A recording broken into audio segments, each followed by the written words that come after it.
Welcome to Carrying Wayward, a supernatural podcast for fans who aren't ready to let go and newcomers to the series who are ready to jump in. I'm Marie Vigourou. And I'm Drew Schulman. In this episode, we're diving into Supernatural Season 4, Episode 4, Metamorphosis. Let's get this show on the road.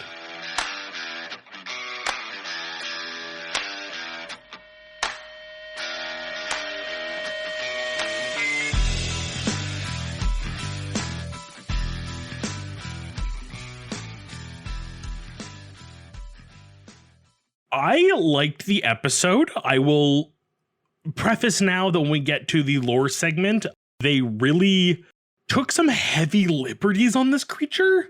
I mean, I'm not very surprised. But also, given this specific creature's backstory, it's kind of okay.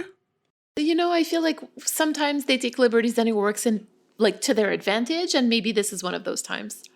Also, just nerding out because they got one of the greatest voice actors in modern day history to come on and play Jack. Aww. I knew you were going to be happy about that one. It was the fact that I knew the name, and at first I was like, oh, he was from Dragon Ball Z. He played Cell, who's also a weird mutant creature who eats and absorbs people. What a weird coincidence. But then he also plays Handsome Jack from Borderlands, which is even better, and just, very happy with this casting. Would you be happy to move toward the recap? Of course, count me down. 3, 2, 1, Rougarou. Damn it. We get a cold open where the brothers basically get that conversation out of the way of the demon blood thing. I never said demon blood. Oops, more secrets from Sam. They're not on the best terms right now, but Dean really rubs it in Sam's face through the entire episode of how they're kind of on shaky terms, so it's kind of funny. And then, of course, we get our monster of the week, who happens to be Jack, who is some sort of creature thing. If he eats people because his biological cravings, because he's a monster called a Rougarou, and it's like a perfect metaphor for Sam because it's a creature inside that has to get out, and if he gives into it too much, it could take over and hurt people. And ultimately, they actually kind of save the day, and they actually prove that Jack could survive this thing and has the wherewithal to withstand it. But then their buddy Travis, who tipped them off, kind of screws everything over and sets up everyone for the worse. And now we have this poor Jack guy dead at the brothers' hands. Sam thinks that he's really a monster and has been convinced by Dean that he has to stop. And then his wife is still just out there carrying his baby Rougarou. Time. I feel like that's the biggest plot line that doesn't ever get resolved, essentially. This is one of those ones where had they done something to kind of reference back to it at the end, it's kind of like a cliffhangery, ooh, she's alive and she's out there, I'd be like, oh, they could come back to this one day. After this episode, I was convinced they're never going to bring this up again. It's one of those times where we just never hear from this person ever again. And maybe that's not so bad. It's nice to have this kind of world building that doesn't have to necessarily follow up. So what else do we learn this episode that I should be keeping note of? A lot of things come to light in this episode, and I'm choosing my words very carefully here. Because Dean finds out about Sam, finds out that he's still sneaking around to see Ruby and exorcise demons with his mind. Sam also finds out that Dean went back in time and all of the mess that ensued from there. I kind of love the fact that they never really it's sort of just it has been said off camera. We never really see the whole fallout of Sam being you went back in time, explain. It's just cut to 30 seconds later. Yeah, time travel angels can do that. Totally. Oh, mom was a hunter? That's what blows his mind. That's the thing you're stuck on? Not your brother was sent back in time by an angel who saved him from hell? Sorry. Anyways, yes. There you go. So Dean also finds out that Sam knew about Azazel bleeding in his mouth when he was a baby. And I feel like that was a bit anticlimactic. I don't know how you felt about it. The way they play it off, everyone who's listening, I'm assuming, has watched or seen it, but if you haven't seen it recently, I'm going to recap this one moment, because basically Dean explains everything, and then Sam, finishes his sentence for him, but, why would he want to sneak in and pour blood in my mouth? And Dean's all I never said any of that. I'm sorry, Sam is the smartest bean. How do you let that slip out in that moment? And, so casually. I feel like it's one of those times where he says it this way because it's time, you wanted to get caught kind of thing, right? Yeah, if anything, that has to be it. That's the only logical explanation. Right. And plus, I feel like Dean would have been more upset about it But at the same time, like, I think he was still busy digesting the fact that Sam can exorcise demons with his mind. Yeah, I think the preoccupied nature of the conflict was a little. You're already at a 10. It's hard to go to an 11 for something that little. Yeah, exactly. The fact that I'm calling Demon Blood little at this point just goes to show what the show has done to me. Well, I mean, yes, that is absolutely what Supernatural will do to you. Speaking of like emotional levels being at 11, I was always mad at Dean for hitting Sam twice in this episode. But with all of the work that we've done on the podcast and all of the conversations that we've had, I'm kind of reading it now as Dean like emulating John's behavior when he was upset with the boys. And in my opinion, Sam's reaction says it all because he's not surprised or outraged. He's like, yep, that tracks. That's what happens when you misbehave, kind of thing. You know, like he's used to it. I hate it. You're welcome. It makes too much sense and I hate it. I know. It really was like a harsh scene to see, and it kind of, I think, could be written off as kind of just like anger, but the fact that he's never really hit him like that before, they never really came to blows in that way like this before, it does stand out a bit. Yeah, there you go. I think there was one other episode maybe in season 1 where one of them hits the other, and then they have like this whole subplot where they're like, okay, come, oh yeah, no, it was Sam that hits Dean, and then Sam is like, oh, come on, like take your best shot kind of thing. Like it was there. So it kind of shows that this isn't the first time, in my opinion anyway. Like, it's what they've seen happen. There's a few things I want to highlight about Jack Montgomery also. All right, so I can't believe that I'm saying this, but this is not the last Jack that we're going to meet on this show that has some form of evil passed down from his biological father, adopted by another family that Dean is advocating to kill and Sam is going to try to save. You know, it's one of those, like, it's weird that I have 2 nickels kind of thing. Oh, that's one of my favorite quotes of all time. If I had a nickel for every time this happened, I'd have 2 nickels, which isn't a lot, but it's strange that it happened twice, eh? What a weirdly, incredibly specific thing to have to face again. Just for my own wherewithal, how far away are we from that? Is that like next season or like season 14? No, we're talking season I want to say 12, 13. Okay, the double digits, got it. Yeah, there you go. Like, we're not there. Like, we have years ahead of us before we get there. Like, I'm sure by the time we get there, I'll have to be reminded of it, most likely. But, like, let's not forget this. So we'll talk about what I'm about to talk about a little bit more later. But I also just want to highlight that Jack's, like, his monstrous urges kind of come in the form of like consuming things, you know, in his case, first red meat and then human flesh. And Travis even says, you know, like they feed once and they're a monster forever. And Sam looks real uncomfortable when he says that. That tracks. Final thing. Did you clock the moment when Travis asks the brothers if they've ever been, you know, like haven't eaten in days hungry? Yup. And Sam doesn't answer, and Dean goes like, yeah. Way too quickly, with way too much connection and realization. We've had a sneak peek of this in the flashback episodes that we've seen, like Something Wicked in season 1 and A Very Supernatural Christmas in season 3, and we're going to be hearing more about it in future episodes as well. Reading it again now, it's the realization that at first it's very much like, oh yeah, Dean is used to going hungry. But it's the fact that Sam never has had to deal with that. What Dean has done for that boy. Now that we're all bummed out, why don't we move on to story time?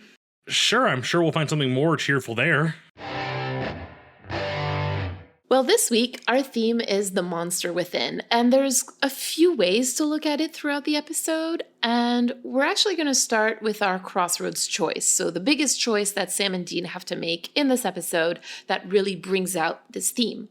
Now, since so much of the episode revolves around Sam, why don't we start with Dean? No matter how I look at the episode, I sort of always come back to the idea that Dean's biggest choice here is to stick with Sam despite every instinct in his body telling him not to. You know, from the very beginning, he sticks with him when he finds out about the exorcisms and about Ruby. He goes along with him when he really wants to try talking to Jack. When Sam tells him that he's not going to be using his powers anymore, you can tell that he doesn't really believe him, but he decides to go along anyway. It's that kind of like weird dichotomy of like you put faith in somebody, you trust somebody, even if you know there's a good chance they're wrong. It's that I think we've all been there when like someone that you really trust says like, hey, let's try this. And you're like, that's not going to work. But rather than fight them, you go, you know what? I trust you. Let's try it just in case I'm wrong and you are right. I think there's also a certain amount of willful ignorance there too, like of blind faith, of wanting to trust someone, coming from Dean, which I think is notable. He's just like consistently choosing Sam in this episode, even if he knows that Sam has demon blood running through him, and even if he knows like all of the questionable choices that he's made with regards to that, including but not limited to not telling him about it. You put it really well, but it basically is that, yes, I know there's this darkness within him. Yes, I know he's heading down this like dark path right now, but he's still Sammy. He's been my brother this long. Why should that suddenly change? Yes, I need to make sure he stays on the straight and narrow, but it doesn't, discount everything he's done up until now. We've talked about this a lot before, but when John died in season 2, I can't believe we're talking about John so much in this episode, but I mean, yeah, I know, but he's there. So when John died in season 2, he did tell Dean that, if he couldn't save Sam, he would have to kill him. And I think that at this point, it's taking kind of like a very real turn for them, especially with like the addition of Jack in this equation. It's such a trope of the show of making the monster of the week a direct parallel to one of the brothers in like such a blunt method as they've done now. But again, it works really well. And I think that's why he is so prone to go along with Sam on the saving Jack side of things, because he says the thought process of we can save Jack, we can clearly save Sam. Exactly. And I think that that's kind of really what this whole episode hinges upon. If we can save Jack, we can save Sam. And there's something that Dean says at the beginning of the episode, which I find really, really interesting. If I didn't know you, I would want to hunt you. You have feelings. Share your feelings. Such feelings about want. Do you mind telling me more about that? I'm gonna read the sentence again exactly as it is, minus that one word. If I didn't know you, I would hunt you. Sorry, I had to drop out the word to, or else it didn't make any sense. But there is such a difference between hunting something because you know it's the right move versus wanting to hunt something. Wanting to hunt something is what a certain vampire hunter did. Okay. All right. So are you kind of alluding that in every hunter there is like some sort of dark evil as well, a monster within too? I think it just goes to show that when you can become so obsessed with something the way that Gordon was with vampires specifically, it can really lead you down some dark paths, revealing a monster within, as you just alluded to very well. And I think the difference between I would hunt you because you were something supernatural that had to be taken care of versus I would want to hunt you, that you see it as something more noble, almost a sport, almost a challenge. It just gives it a much grosser and ickier sense to me. Well, I mean, that's kind of what happens with Jack, right? Like Dean clearly wants to hunt Jack, whereas Sam is like, listen, he's a guy, he's a normal person, he has a wife, he is loved, he is human.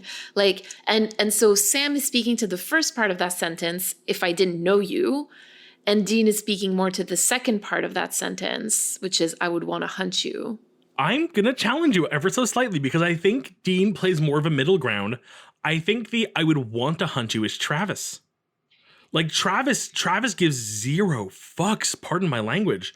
He is just, I'm going to murder you. Your wife's pregnant. I'm going to murder her too. Because this is like righteous move. He has to do it. He's seen what goes wrong if you don't do it. There's no chances. The only 100% guarantee is outright murder. Okay. Okay, I see what you're saying. Dean doesn't want to hunt him. Dean feels obliged to hunt him, but there's no fixation.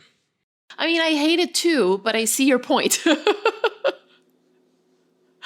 I mean, at the end of the day, I think you're right, because he does protect him and he stays with Sam despite what happens with Jack at the end of the episode. I feel like Dean actually does try to make a pretty big choice in this episode too, which is his opening up to Sam near the end.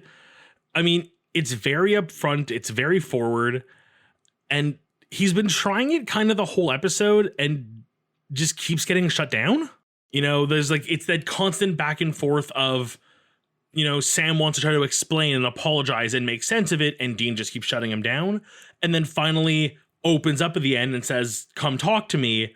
And Sam goes, no, I've made up my mind. I'm not going to discuss this anymore. I'm just going to stop cold turkey.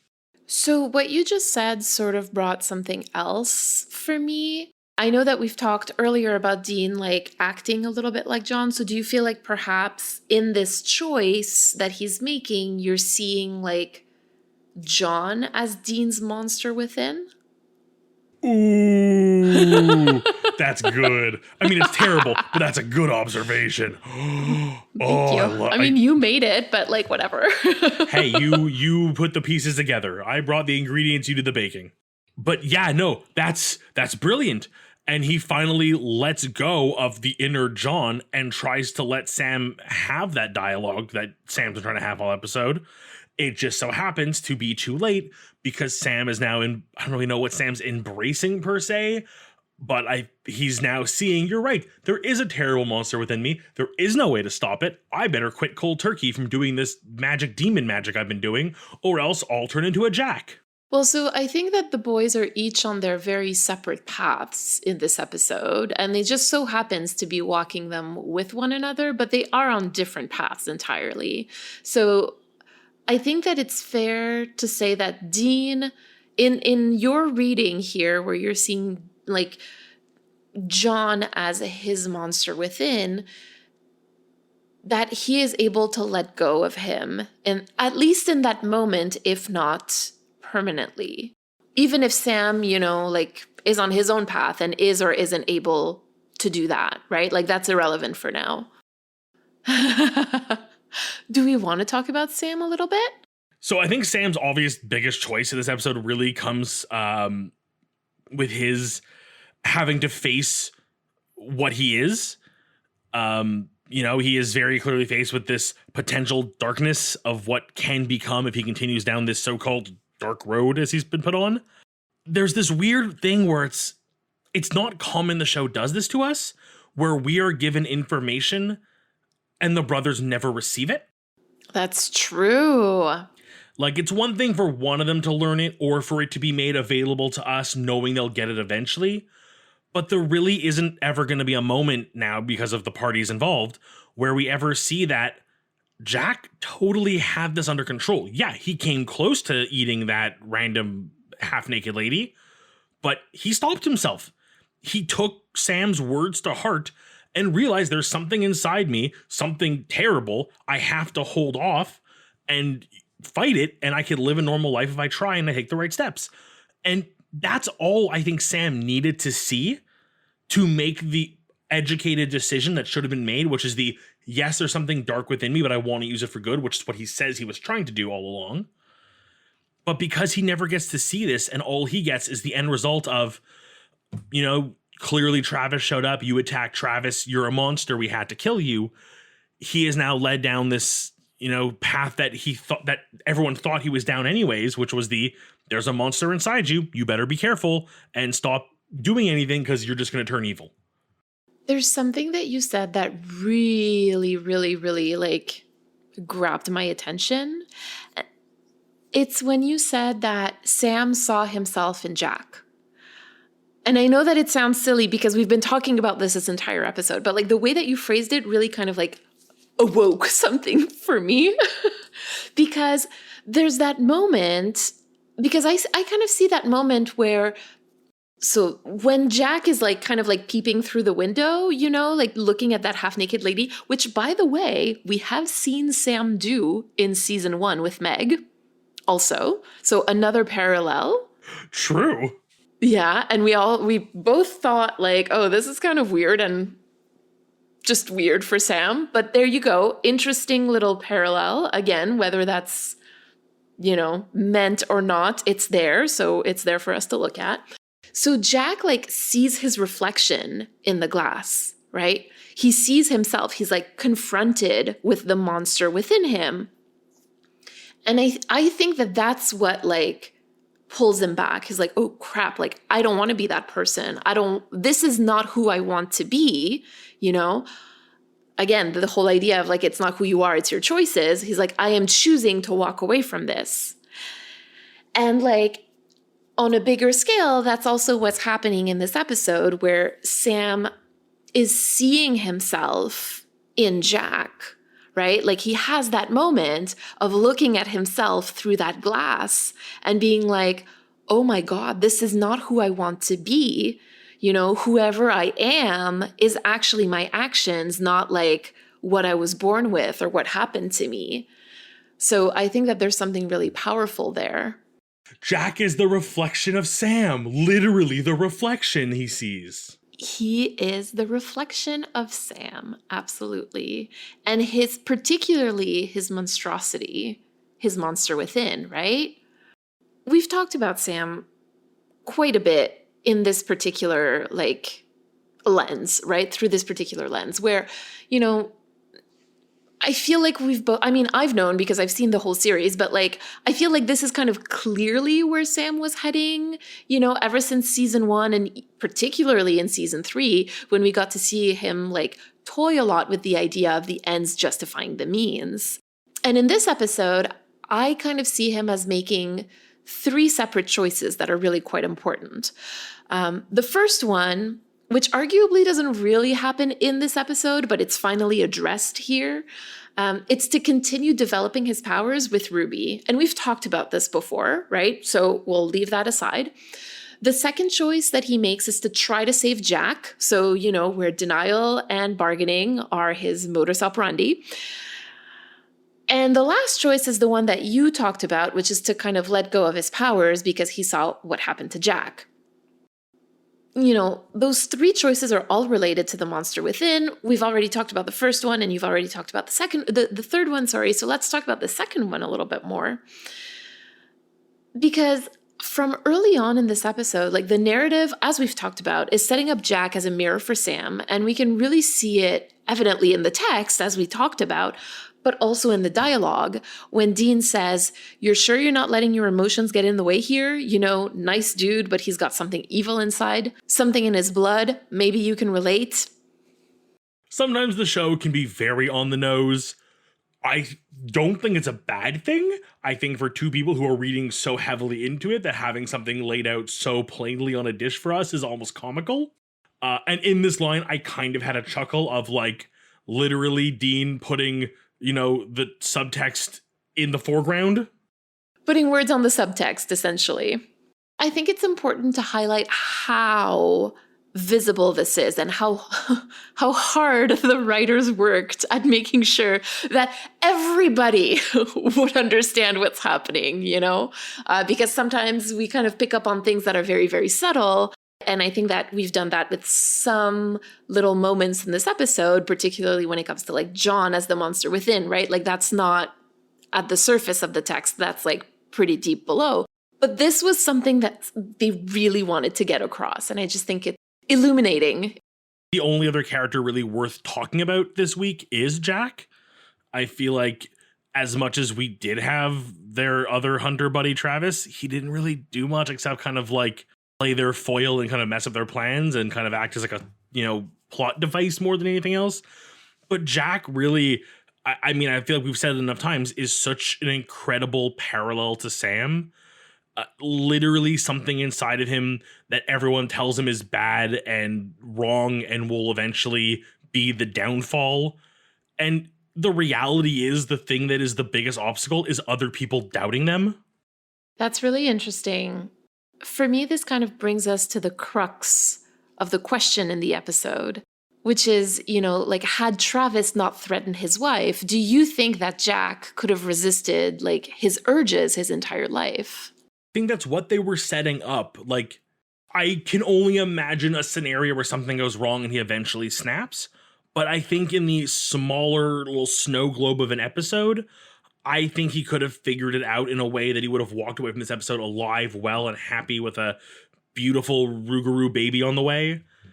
And literally the only thing that stopped him was Travis getting in the way and basically forcing him to play his, trump card. The question is for his entire life, because that's what Travis was trying to avoid. And that's also something that Dean was concerned about. That is, again, the big moral quandary is, do we take care of it now, assuming it will go wrong? No 1,000% evidence. I mean, yes, 100% chance everyone is safe if we kill him. And there is a non-zero chance that someone gets hurt if we don't. But there's still a chance that he lives a perfectly normal life forever, and his son or daughter does too. We have no evidence to say one way or the other. In fact, we have evidence, Sam has pulled up, people who have lived with it. Right now we have more evidence that people can live with it from Sam, because he says he has at least several examples, versus Travis, who has met one. That's not quite true. Travis says that he's met quite a few. Yeah, he says every one of them that I've met, he's like, those are fairy tales. Like, he didn't really believe in that. He's like, my 30 years experience, like, over your, 7 examples kind of thing. Old white guy who thinks he's right, academic research. I mean, usually those are like a circle. Oh, it's unfortunately very true. Sorry. Let's be very clear about the access problems in academia. But anyway. Nonetheless, I stand with Sam on this one. I think there is reason to have let Jack live, keep tabs on him, keep in communication with him. I don't know, sit down with him and his wife and explain everything in a way that makes sense to her the way they did to him. Like, sure, it could go terribly wrong, but at least he would get a chance the same way Sam deserves one for himself. I have a different opinion about that because, and I kind of want to be clear about that, because if we're seeing, the Rougarou or the monster within in this particular case, like as a metaphor for something else, then my answer is different. But in this specific case, where do I think that, Jack would have been able to control his urges? I say no, because he didn't have to bite Travis. He could have let him go. He could have hurt him really badly and then run off with his wife. But instead, he bit him. I'm going to call that one self-defense. I think at that point, what they're trying to get across is the button was pushed. And at that point, Travis had triggered him. He had to pull out that strength to get away. Yes, but what happens the next time that he gets triggered like this? I don't imagine he's going to get tied to a wall and his wife threatened that often. But I think ultimately, if we're going to play the realist card, you're right. You let him live. Eventually, he gets into a car accident. He gets mugged by somebody. There's no part of me that says he's going to get through this 100% without incredible luck and skill. But it's still a non-zero chance. And you're making the choice for him. Again, I sort of disagree with that. He made the choice. He ate Travis. But I will say that makes complete sense to me in the fact that he had to call upon the Rougarou strength to get out of there in the first place. And I think at that point he had elected to trigger it. Basically he flipped the switch to get out there to save his wife, and there was no going back from there. The point of no return is eating human flesh. He didn't have to eat human flesh. That is what is said in the canon of this episode. Damn it. You might be right on this one. But again, because then the following question, and this is where, for me, things become much more problematic, is do we think that Sam can be true to his word about choosing not to act on his powers? I have to agree with you even more now, because you're right. I give it 2 episodes before Sam. has to save Dean by exercising a demon and has to go, I'm sorry, I didn't mean to, but it was a life or death scenario, and Dean being like, you should have let me die. I had to. Don't you hate it when I'm right? Ugh, you're always right. No, but I want to be very, very clear about this, because if we're looking at, the monster within, because I feel like there could be a strong case for somebody reading like Jack's Rougarou gene or whatever as like addiction, in which case, like 100%, I think that it is possible for him to not relapse, right? That's, and I think that it's important to kind of name that. And we're going to talk about this a little bit later on, but this show has been really, it wouldn't be the first time that they compare queerness to monstrosity. And again, in this case, I don't think you should be, not listening to your nature, right? Like, it's perfectly okay and perfectly normal. So I kind of want to just put a little caveat there. So, but just purely narratively, if Jack being a Rougarou is really just Jack being a Rougarou, I really think that he would not have been able to control himself because of what we see in this episode. Yeah, I'll have to agree with that one. Now, before we move on to critical time, I have one last thing that I'd like to discuss with you. So I mentioned, like just now, very briefly, that the show has, not been super subtle about comparing queerness to monstrosity in the past. And we've seen it particularly with Dean and the shapeshifter in season 1, and then vampires after that. There's a moment at the top of the episode where Dean tells Sam, God doesn't want you doing this. And later, Sam says to Dean, I've got demon blood in me, Dean, this disease pumping through my veins, and I can't ever rip it out or scrub it clean. I'm a whole new level of freak, and I'm just trying to take this curse and make something good out of it because I have to. And if we can just pause for a second, because again, we're seeing this like idea of like the blood disease and the can't scrub it clean and the curse when it comes to talking about queerness. And that makes me angry, of course, because that's not accurate in any way, shape, or form. But anyway, in that moment, you can really see that Dean kind of takes a step back and is like, oh, well, I can relate to that. Because that's how I imagine that Dean would think about his queerness in this moment. And if you think back to him like hating Sam when he finds out what he's doing with Ruby, it sort of makes me wonder what John has done or would have done to Dean if he'd found him with a boy. This all comes back to outside perspective. Like, we literally have nothing other than hearsay about what this whole demon blood thing means. There's a lot of assuming going on, but at the end of the day, this is just a part of you. It's not inherently wrong. It's people telling you it's wrong because they don't understand it. I think it's about time for critical time. Definitely. So who do we have behind this very well layered episode? This was directed by Kim Manners, which explains why we're seeing all of Jensen Ackles' freckles, which is, again, always lovely. And it was written by Catherine Humphreys, and I'm just going to give you a quick idea of the other episodes that she's written. In season 1, she wrote Dead Man's Blood with John Sheehan. In season 2, she wrote The Usual Suspects and Born Under a Bad Sign. And in season 3, she wrote Bedtime Stories and Dream a Little Dream of Me with Sarah Gamble. So we're seeing a lot of Dean's identity being peppered in there. What do these episodes have in common? They talk about Dean and everything inside of Dean. I mean, if this is an indication of Humphrey's styles, and this is their first episode doing very Sam-centric so far, I'm impressed. We have another episode by Catherine Humphreys this season, and then that will be their last.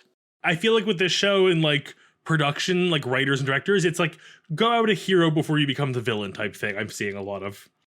Let's not even comment on that right now, because I could talk for hours about that. Would you like to tell us a little bit about the lore in this episode? Oh yeah, I have a little bit of fun with this one. Okay, all of you, one at a time. Let me see if I have this straight. Your band was playing a gig at a party in the swamps. Already a dumb idea, but it tracks. This is New Orleans. And you said someone in the crowd screamed? Multiple screams. Okay, great. And that's when the crowd parted and you saw the body? Or, sorry, pieces of a body? Okay, did any of you actually see... did any of you actually see what, air quotes here, attacked them? Okay, again, one at a time. I can't hear all of you. It was Harry on all fours and howling like a really big wolf. Okay, two of you stop arguing. She's done. Now you can talk.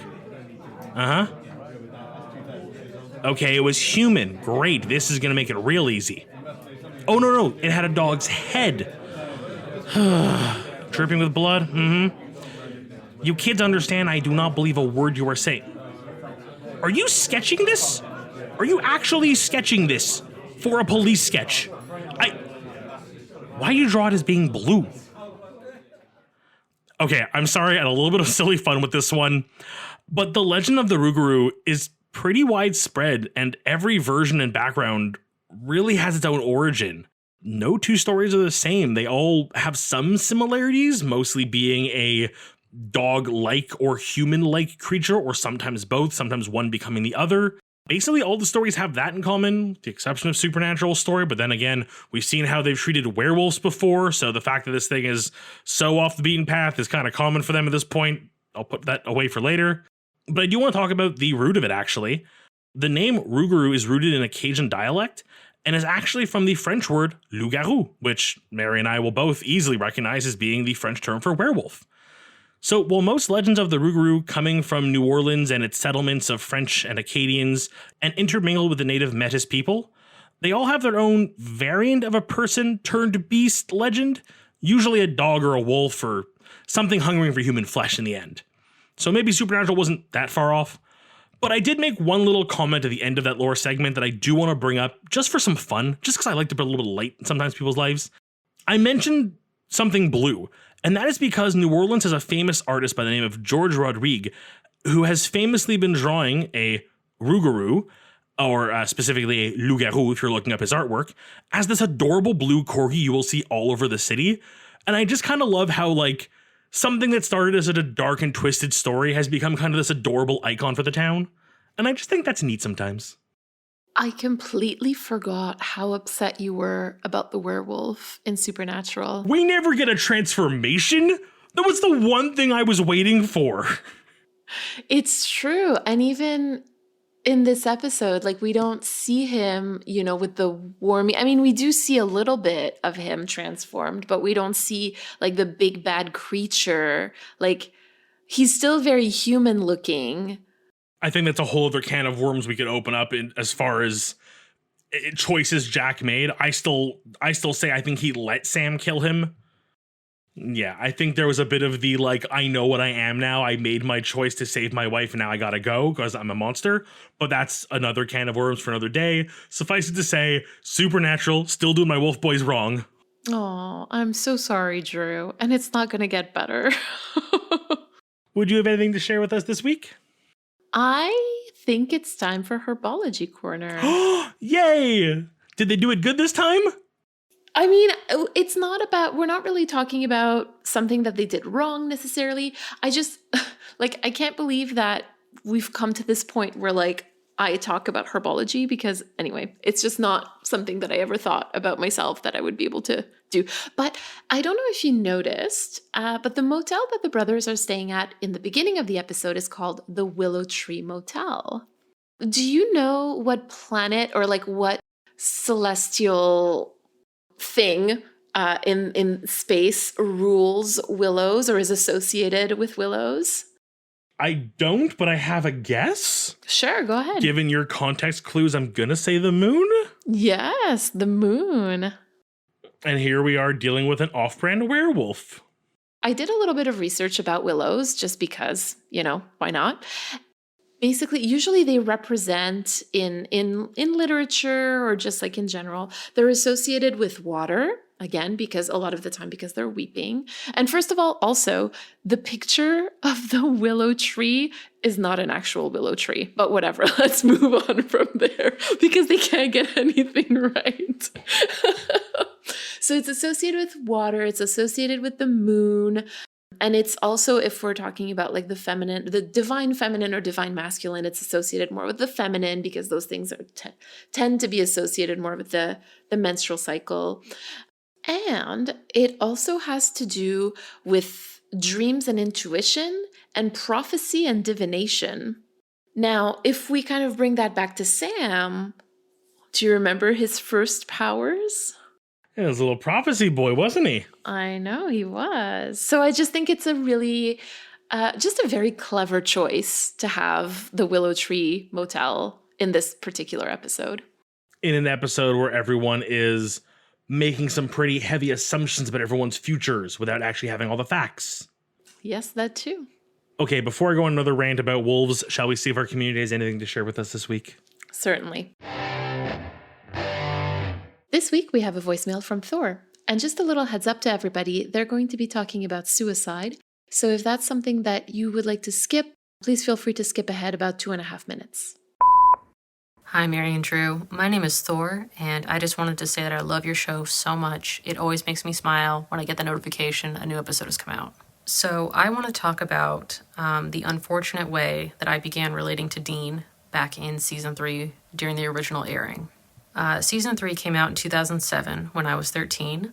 At this time, I was beginning to deal with what I refer to as the quiet kind of suicide. I'm sure there's a better term for it, but that's what I've always called it.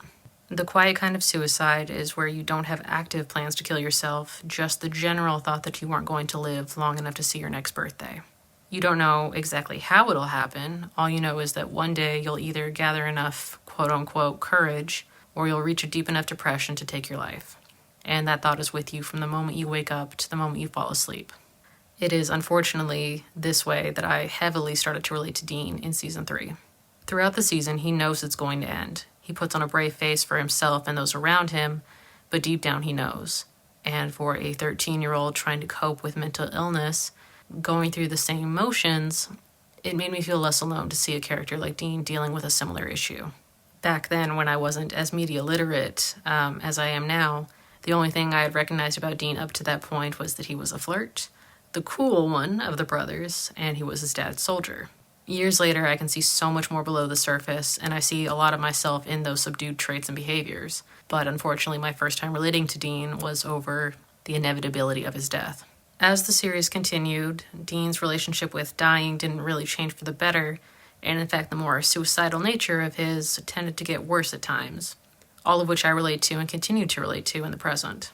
But I think an important common theme that shows up in later seasons is the idea of always keep fighting. That even if it seems like the end, you keep going, and if you're going to go down, you're going to go down swinging and clawing and holding on for dear life. I actually really struggled with whether or not to send this voicemail in, but then I considered maybe someone else out there understands what I'm going through. And in that case, this message is for them. If you can find a reason, any reason, to keep going, then keep going. Always keep fighting. Thor, thank you so much for sharing this message. That wasn't easy to listen to, so I can only imagine how hard it was to record. That takes a lot of strength, and I'm very, very thankful that you were able to move past that and find the strength for good in this case. And I think it is so important to share stories like this, as hard as they might be to share. Someone else's story is someone else's warning. And I think you said that very, very well. And I'm incredibly proud to have a listener like you. I literally sat here as Mary took screenshots of me hugging my cat nearly in tears listening to this. So I have that image in my head to make me laugh a little bit to help me get through this one. But I can really say, you know what, if the show was able to help you in some way, if you were able to find a connection with a character, and I'm glad it turned for the better in the end, then that's why we have media, and that's why it's important to understand media. If we have something to share, to embrace media, to be able to share that message as well. And I'm proud of us for being able to share your message with listeners. I am proud to have a listener like you, and I'm proud of you. Thank you. I've certainly heard stories of particularly fans of Supernatural, who kept going because they knew that there would be another episode next week. I think that, again, this idea of always keep fighting was very, very strong within the show, and it got a lot of people through a lot of things. And at a later time, we can talk about all of the wonderful mental health initiatives that the show and the actors have taken, and that have made a huge difference in keeping people with us. Thank you for starting that discussion for us, because it's not, like you said, it's not necessarily an easy one, but it's one that's very common in this fandom, and that needs to be at least acknowledged and understood as well. So thank you very much for starting that conversation. On that note, shall we look deep within ourselves and see what we learned from this episode that we can share? What is your reflection and call to action this week, Drew? I think I harped on it quite a bit in this episode, and that is this matter of people making assumptions about you based on information they've received. It is assumed that Jack would not be able to live a normal life because all signs point to why would he. But the reality is this is assumptions being made about his character by people who don't know him as well as he knows himself. That reminds me that, we are all strange creatures with our own thoughts and feelings and ways about ourselves and our eccentricities and what makes us different or weird or special. And that might be as, big and upfront as being myself, a huge gaming nerd, and that comes with its stereotypes, and it's an incredibly light label, and I'm not trying to make light of the situation. I'm just saying that's a label I've lived with, I've embraced. It's definitely had its negative impacts on my life in little ways, nothing major, but it's definitely had its effects. At some point, it's not easy, but the best thing to learn is that no one from the outside can judge you for who you are on the inside.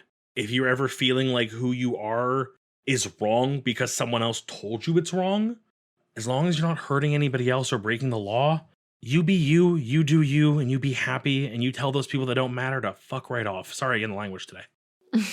I know, a lot of F-bombs today in this episode. The werewolf thing got me pissed. I know, I can tell. I can tell. Very animated tonight. And you, my dear, what do you have for us this week? We've talked about this throughout the discussion, but this episode kind of brings about a very needed airing out of a lot of things. I keep thinking about some of the language that's being used, both by Dean and by the demon that Sam is exorcising at the very beginning of the episode. He tells them, tell me about those months without your brother, about all the things that you and this demon bitch do in the dark. And then Dean saying, if it's so terrific, then why'd you lie to me about it? This made me think of the times in my life where I would lie to myself by lying to others, or at the very least, lying by omission.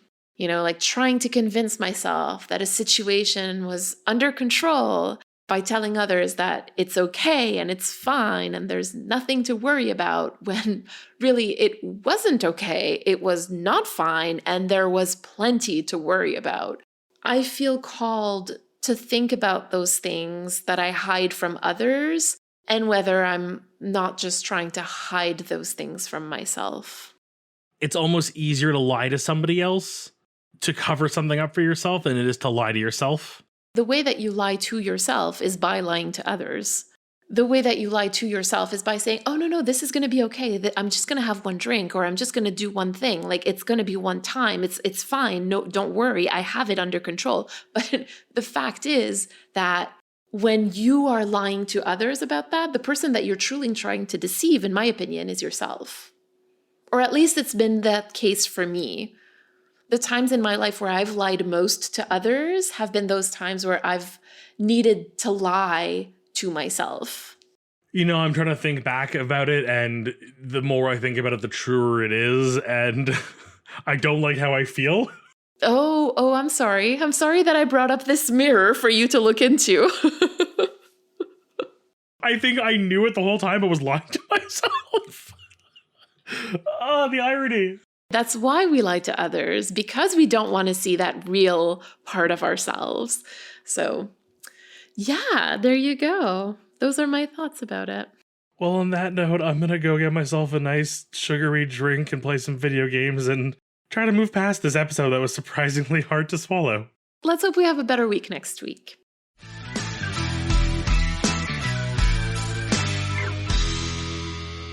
You've been listening to Carrying Wayward, a supernatural podcast produced by Rochelle Castellano, hosted by Mary Vigouroux and myself, Drew Schulman.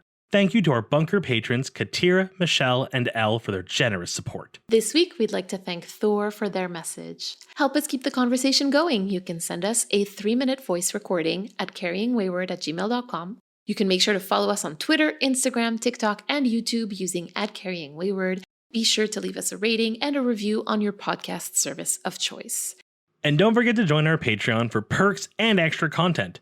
You can use the link in all of our social media bios or go directly to patreon.com/carryingwayward. Carry on, our wayward friends.